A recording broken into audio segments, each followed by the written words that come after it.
ભરૂચમાં હોસ્પિટલની લિફ્ટમાંથી 4 વર્ષીય બાળક પટકાતા સારવાર અર્થે લઈ જવામાં આવ્યું હતું।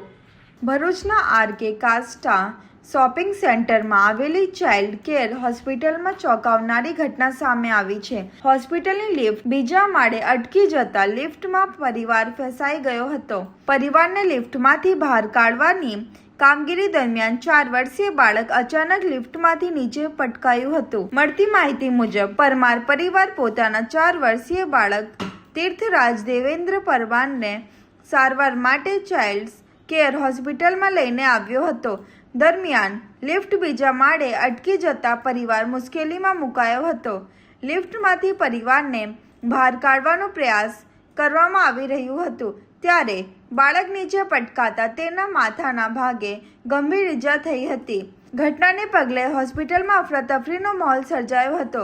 ઈજાગ્રસ્ત બાળકને તાત્કાલિક સારવાર માટે ખસેડવામાં આવ્યું હતું। હોસ્પિટલની લિફ્ટમાં બનેલી આ ગંભીર ઘટનાને લઈને સુરક્ષા વ્યવસ્થા સામે પણ સવાલો ઊભા થયા છે।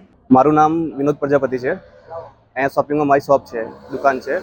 તો અચાનક બધા બૂમ પાડતા ગળા કે છોકરો પડ્યો તો હું પણ જોવા માટે બહાર આવેલો અહીંયા લિફ્ટની પાસે। તો અમે લોકોએ લિફ્ટ ખોલીને જોઈ તો છોકરો અંદર હતો એ ટાઈમે। પછી કોઈ અંદર ઘૂસ્યો નથી એટલે પછી હું અંદર ઘૂસીને છોકરાને બહાર કાઢ્યો ને હોસ્પિટલ સુધી મોકલાવ્યો, પહોંચતો કર્યો ને હોસ્પિટલમાં એડમિટ કર્યો।